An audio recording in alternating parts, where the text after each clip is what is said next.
Here, your knowledge is useless, and your instincts are your only asset. Imagine a world where the only law is the predator's fangs and the sharpness of your stone axe, where wisdom was measured not by the pages of books, but by the ability to distinguish an edible root from deadly poison. Their language was the crackling of the fire and the cries of night birds warning of danger. Each day was not simply lived, but fought for against the wild nature that sought to consume all living things. They did not just exist, they clung to life at the dawn of time so that we could one day be born. This is the story of our true ancestors, whose will to live flows through our veins. Watch this video to the end and learn the unimaginable price they paid for our future. Their lives were defined by fire. It was not just a source of heat, but a living being that had to be constantly negotiated with. They never extinguished the fire completely, only hit its core, the smoldering embers, so that it could be rekindled.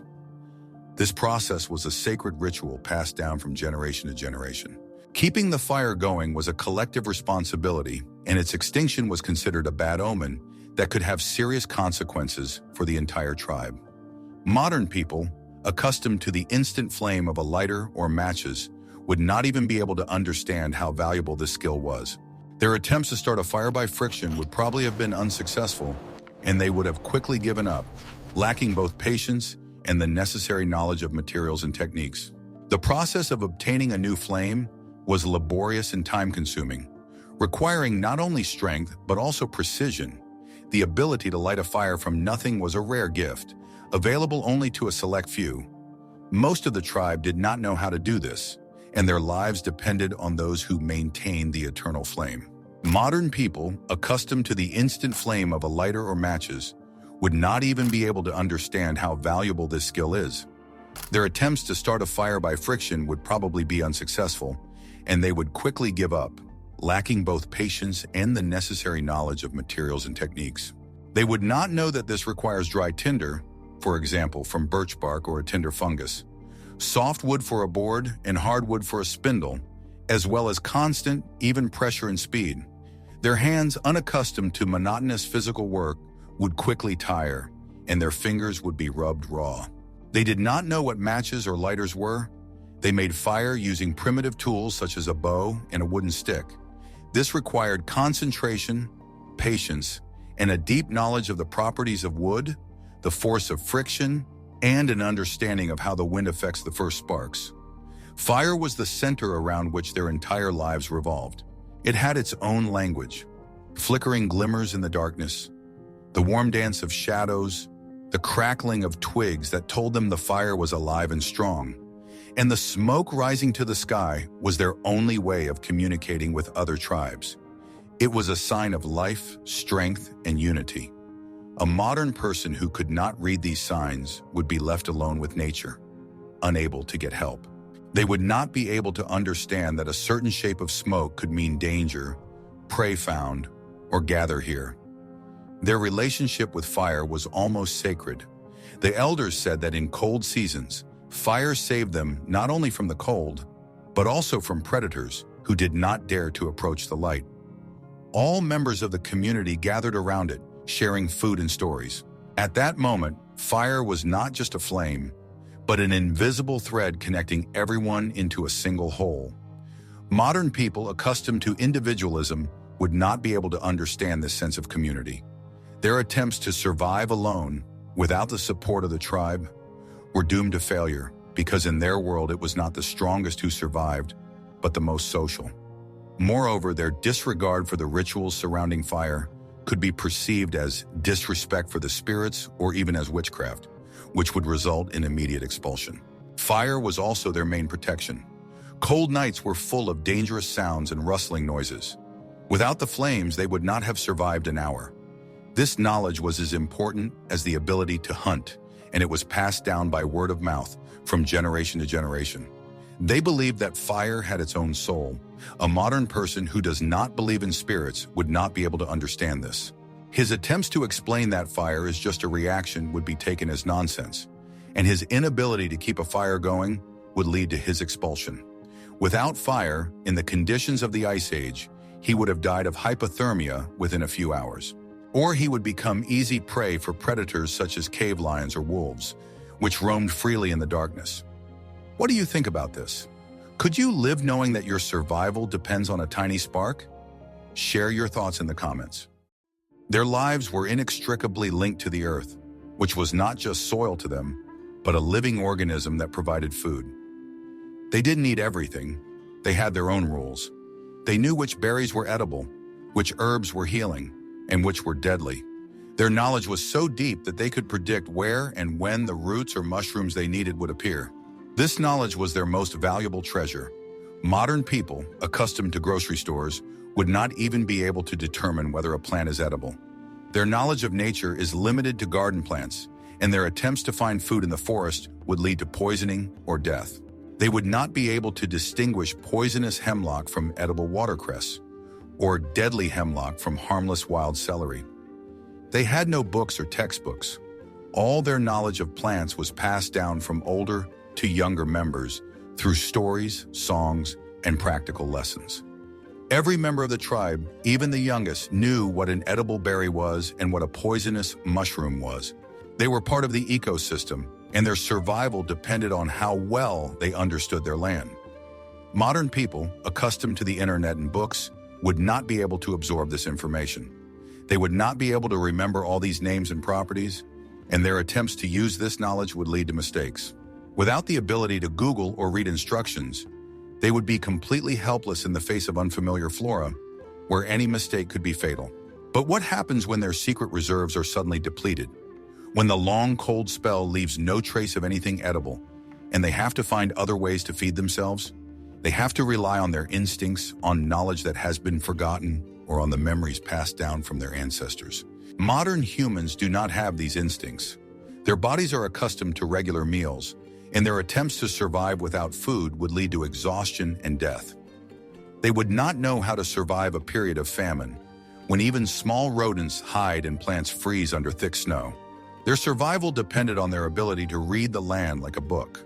They knew that the earth has a deep memory, and that it can always provide them with food if they pay attention to it. But what happened when even this knowledge did not help, and the tribe was faced with starvation? Their next step determined life or death, and this knowledge was part of their code of survival. Modern people, accustomed to food always being available, would not be able to understand this. His attempts to find food would lead him to get lost in the forest, and his life would be in danger.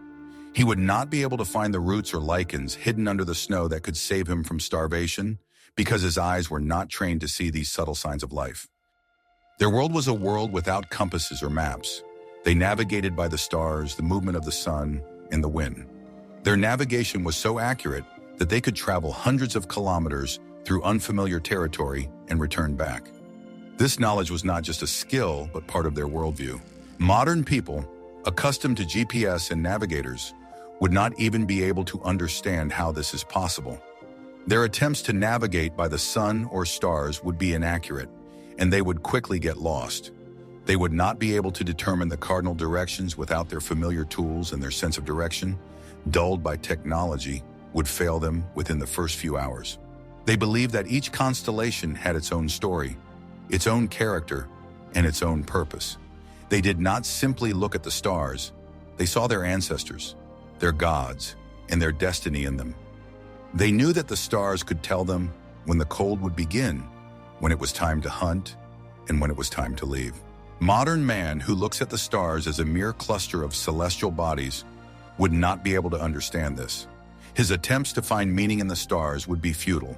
He would not be able to decipher the ancient myths and legends associated with the celestial bodies, which were vital guides and prophecies for them. For them, the night sky was not a map for survival, but simply a beautiful sight. Their map was invisible. It was in their heads. They memorized the location of the stars, their movement across the sky, their color and brightness. They used this knowledge to find their way home, to find new lands for hunting, and to find shelter from the cold. It was their only way of not getting lost. A modern person who does not have this map in their head would not be able to find their way home. Their attempts to memorize all these details would be futile, and they would get lost. They would not have the phenomenal visual memory and spatial thinking skills that ancient people developed through constant practice and necessity. They believed that the stars had their own language and that they could talk to them. They looked at the sky to understand what the future held for them and to find answers to their questions. Their connection to the stars was so deep that they could not imagine life without this invisible map. A modern person who does not believe in mysticism would not be able to understand this. They would not be able to communicate with the stars, and their lives would be empty. Their rational thinking would reject any hints from the heavens, depriving them of the most valuable source of information and spiritual support that helped these people overcome unbearable difficulties. Their lives were filled with hard work. Every object they used was made by their own hands. They had no factories or workshops. All they had was stone, wood, and bone, as well as their skill and patience. They were true masters of their craft. Modern people, accustomed to ready-made tools, would not be able to make anything from these materials. Their hands were not accustomed to such work, and their attempts to create tools would have resulted in injury. They would not even have been able to hold the workpiece correctly, let alone shape it and sharpen it. They knew how to work stone to make it sharp as a razor. They knew how to make a needle out of bone that could pierce skin. They knew how to make a bow out of wood that could shoot hundreds of meters. Their tools were simple but very effective. A modern person without this knowledge would not be able to make any of these things. His attempts to work with stone would result in injury, and his attempts to make a bow would be unsuccessful. He would not know how to choose the right flint, how to chip off the necessary flakes to obtain a sharp edge, or how to avoid splitting the stone. But what did they do when their only knife broke while hunting large game? At that moment, they were defenseless, and their lives were in danger. They had to rely on their instincts and their skills. A modern person who does not have these instincts would not be able to survive in this situation. His attempts to find another knife would have led to him getting lost in the forest, and his life would have been in danger. He would not have been able to quickly assess the situation, make a split-second decision, and act based on the centuries of survival experience that was in the blood of ancient hunters. Their knowledge of materials was so deep that they could find a way out of any situation. They could make a new knife out of stone, even in complete darkness. But that took time, which they didn't have. Their only chance was to find another knife or hide. How they coped with such challenges and what happened when luck turned its back on them is the subject of this article. A modern person without this knowledge would not have been able to find a way out of this situation. His attempts to survive alone, without the skills to make tools, would have been doomed to failure, because without a knife, it is impossible to cut up prey, prepare food, or defend oneself from danger. Their hunt was not just a chase, it was an art that required patience, observation, and knowledge. They did not rely on strength, but on their wits. They knew that every animal had its own habits, weaknesses, and fears, and they used this knowledge to catch it. A modern person without this knowledge would not be able to catch a single animal. His attempts at hunting would be unsuccessful, and he would die of starvation. He would not be able to understand that a certain smell means that prey is nearby, or that a broken branch indicates the direction in which an animal is moving. They could follow tracks in the snow for hours to understand where an animal was going, what it was eating, and where it was sleeping. They could read tracks like a book. They knew that every track had its own story, its own character, and its own purpose. This was their main weapon. A modern person who cannot read tracks would not be able to track an animal. Their attempts to find it would be futile, and they would get lost. They would not be able to distinguish a fresh track from an old one, or the track of a wounded animal from that of a healthy one, which was critical to a successful hunt. They did not hunt alone. They hunted in groups where everyone knew their role.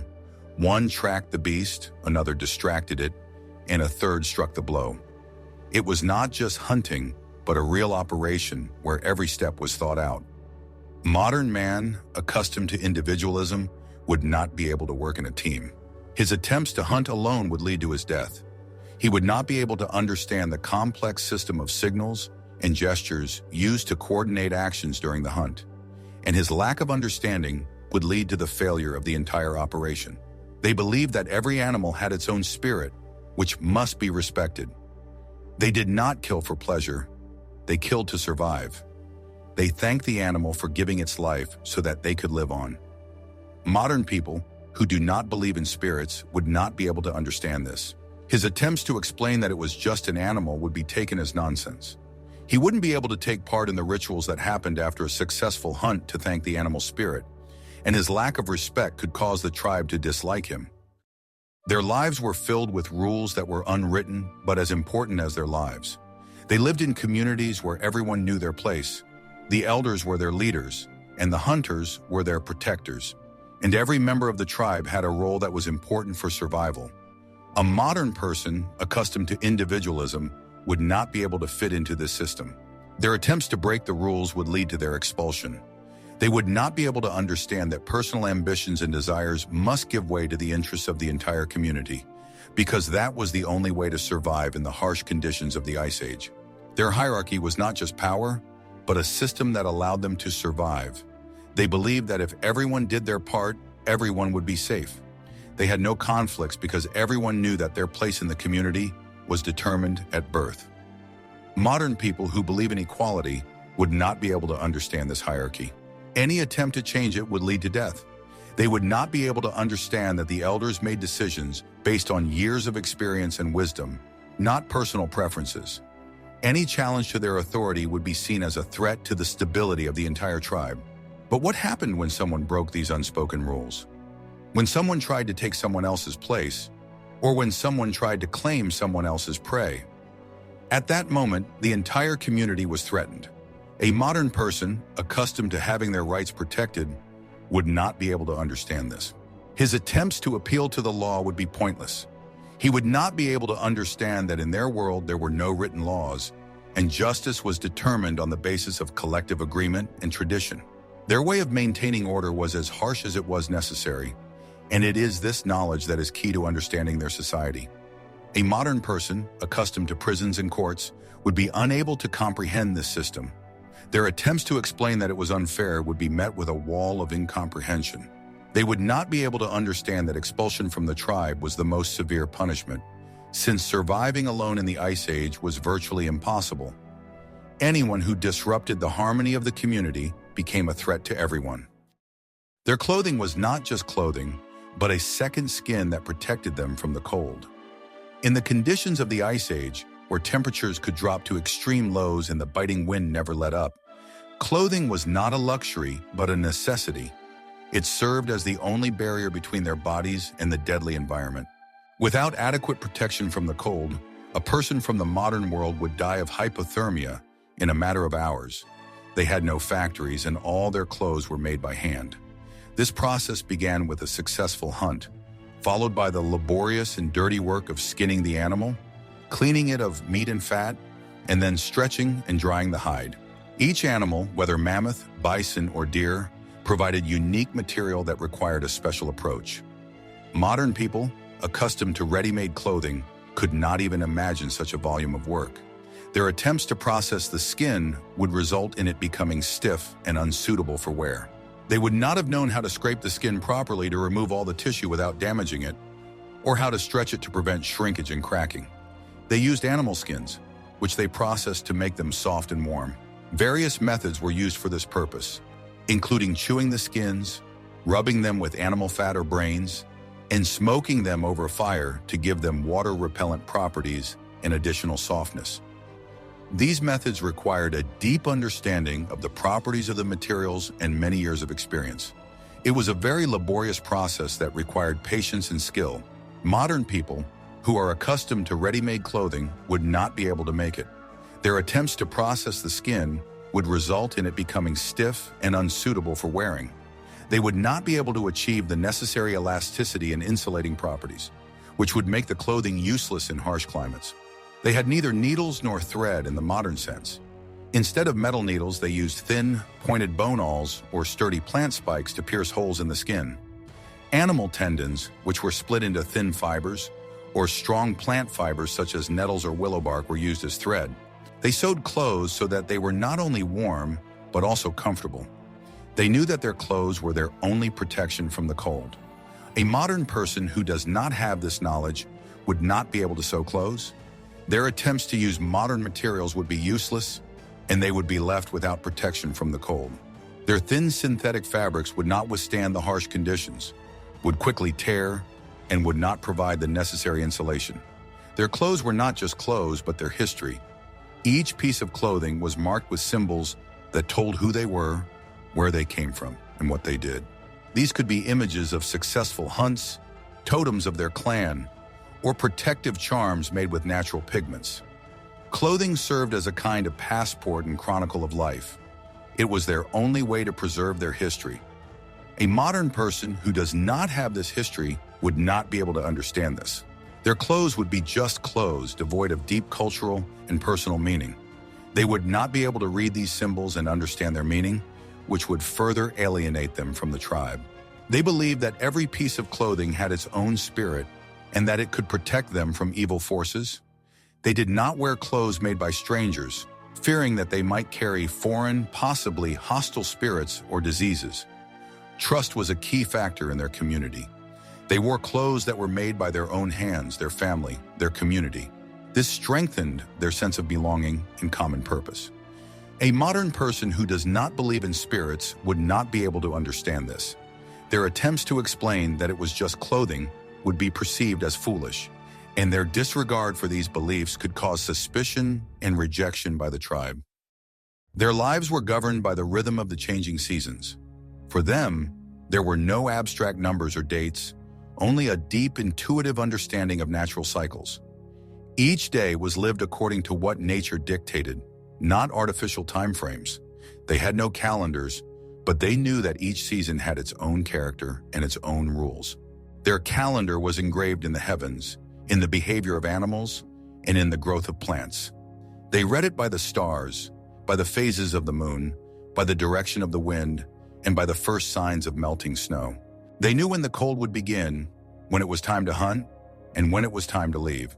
For example, the appearance of certain constellations signaled the approach of winter, and the mass migration of deer signaled the beginning of the hunting season. This knowledge was their only means of survival. Modern people, accustomed to calendars, would not be able to understand this. His attempts to predict the weather would be inaccurate, and he would be left without food. He would rely on weather forecasts, which would be impossible in the Ice Age, and his unpreparedness for sudden climate changes would lead to his death. They did not live in one place. Their lifestyle was nomadic, dictated by the need to follow migrating herds of large animals, which were their main source of food and materials. They constantly migrated to find food and shelter. They followed the animals that were their only source of food. They knew that if they stayed in one place, they would die of starvation. Modern humans who are accustomed to having a home would not be able to migrate constantly. Their attempts to stay in one place would lead to their death. They would not have the physical endurance to travel many kilometers across rough terrain and would not be able to carry everything they needed to survive. Their life was one of constant movement. Even when they stopped for a while, every day was spent looking for resources, fixing tools, or getting ready for the next move. They didn't have houses, and their shelters were temporary. They built them out of rocks, wood, and bones, and they were really simple, but they were their only home. Modern man, accustomed to comfort, could not live in such conditions. His attempts to build a house would have led to him spending too much time and energy, and he would have been left without food. His ideas about home would have been completely alien to their temporary functional shelters, designed only for short-term rest and protection. They believed that each season had its own spirit, which must be respected. They did not fight nature, but lived in harmony with it. They believed that if they respected nature, it would respect them. Modern people who do not believe in spirits would not be able to understand this. His attempts to explain that it was just nature would be perceived as foolishness. He would try to conquer nature using his knowledge, but his efforts would be futile in the face of its power, and he would quickly realize that in this world, it is those who know how to adapt, not dominate, who survive. Their lives were filled with stories that were passed down from mouth to mouth. They had no books, and all their knowledge was in their heads. They believed that every story had its own spirit and that it could teach them how to survive. A modern person, accustomed to books, would not be able to absorb this information. His attempts to remember all these stories would be futile, and he would lose all his knowledge. Their stories were not just stories, but their laws. They told them what to do and what not to do. They told them how to hunt, how to build shelters, how to find food. It was their only way to preserve their culture. A modern person, accustomed to laws, would not be able to understand this. His attempts to find written laws would be futile. They believed that every ancestor had their own voice and could speak to them through stories. They listened to stories to understand what the future held for them and to find answers to their questions. Their connection to their ancestors was so deep that they couldn't imagine life without it. A modern person who does not believe in spirits would not be able to understand this. Their attempts to explain that these were just stories would be dismissed as nonsense. They believed that every person had their own spirit and that it could help them in times of need. They were not alone. They were part of a large family that consisted of the living and the dead. Modern people, who are accustomed to individualism, would not be able to understand this. Their attempts to survive alone would lead to their death. Their art was not just art, it was their language. They had no written language, and all their thoughts were drawn on the walls of caves. They drew animals, hunting scenes, and their stories. It was their only way to preserve their culture. Modern people who are used to writing would not be able to understand this. Their attempts to read these drawings would be futile. They believed that each drawing had its own magic and could help them hunt. They drew animals so that they would come to them and they could catch them. They believed that if they drew an animal, they would be able to catch it. A modern person who does not believe in magic would not be able to understand this. His attempts to explain that it was just a drawing would be taken as nonsense. Their art was not just art, but their map. They drew on the walls of caves to remember where to go, where to find food, and where to find shelter. It was their only way of not getting lost. A modern person who did not have this map in their head would not be able to find their way. Their attempts to remember all these details would be futile. They believed that each drawing had its own spirit and that it could speak to them. They looked at the drawings to understand what the future held for them and to find answers to their questions. Their connection to art was so deep that they could not imagine life without it. Modern people who do not believe in spirits would not be able to understand this. Their attempts to explain that these are just drawings would be perceived as nonsense. By their standards, our modern world is a world of weakness and excess. Their lives were governed by harsh rules dictated by hunger, cold, and constant danger. Their survival depended on deep knowledge that was not written down, but was part of their DNA. They did not have the luxury of relying on technology. Their only tools were their minds, their hands, and their community. They were people who lived in a world where every day could be their last, and that knowledge made them strong. Their ability to read the signs of nature, their belief in fire, their connection to their ancestors. All of this allowed them to survive in conditions that seem impossible to us. They were masters of survival, and their experiences are not just history, but a profound lesson in how humans can adapt to the harshest conditions. What did you find most surprising about their daily lives? Subscribe to our channel to learn more about prehistoric history.